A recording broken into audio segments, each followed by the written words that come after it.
What's up guys, and welcome back to Wall Street Millennial. Today we're covering a YOLO of epic proportions, and it comes not from a Wall Street Bets degenerate, but actually from this boomer, Micael J. Saylor, the founder and CEO of MicroStrategy Incorporated.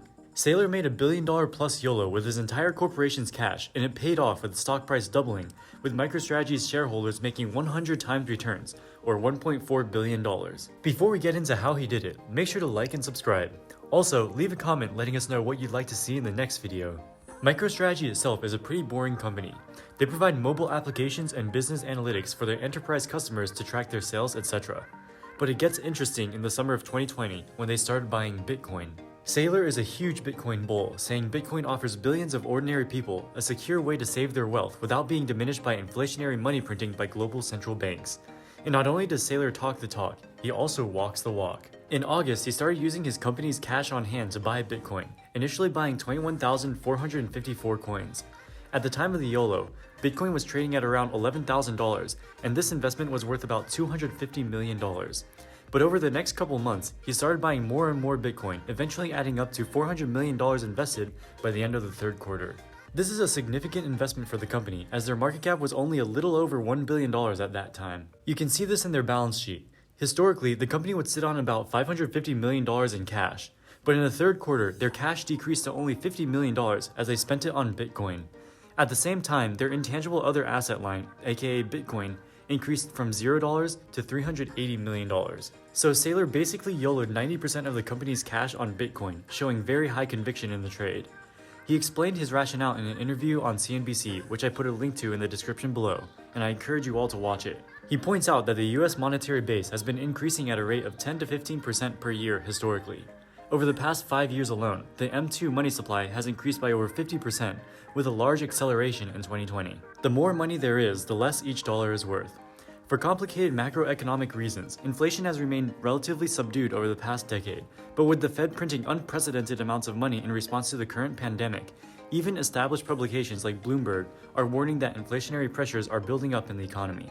With mass inflation on the horizon, cash is the real risk asset, with hedge fund billionaire Ray Dalio famously saying cash is trash. So maybe Saylor is the prudent corporate steward, and all the other CEOs who keep billions of cash on the balance sheet are taking the greatest risk. So how has Bitcoin done since then?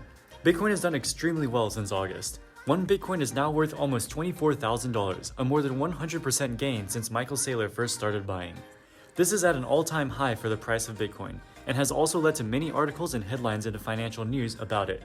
David Rosenberg, an economist who is known for calling the housing bubble back in 2005, recently said that after the most recent move, Bitcoin is a massive bubble that is inflated by clueless investors speculating on its price. However, Scott Minard from Guggenheim also recently said that based on the scarce supply of Bitcoin, it should be worth about $400,000 today. So it seems like even the experts have no idea what Bitcoin should really be worth. These developments in Bitcoin's return and the renewed public interest in cryptocurrency pushed MicroStrategy's stock price up, even just on the announcement that they were starting to buy Bitcoin. Since then, MicroStrategy's stock has been on a straight ride up, even outperforming Bitcoin itself. This could be because investors who want to buy Bitcoin but don't have access to cryptocurrency exchanges could use MicroStrategy as exposure to it. In fact, Citron, the short-selling research firm that shorted Palantir calling it a full casino due to valuation, is actually long MicroStrategy. For reasons they did not get into, they are very bullish on Bitcoin and think that MicroStrategy is the best way to get exposure.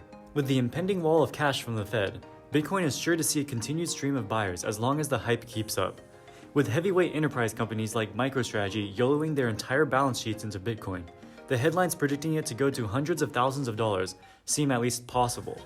MicroStrategy is just the biggest name to make millions off the most recent leg up. Despite the massive tendies Saylor has already made for his investors, he has diamond hands of the biggest proportions and only plans on doubling down. Just a few weeks ago, his company borrowed another $650 million through a convertible debt offering to fund more Bitcoin. This will bring MicroStrategy's Bitcoin position to roughly $1.4 billion, which is much greater than their market cap was before they started these YOLOs.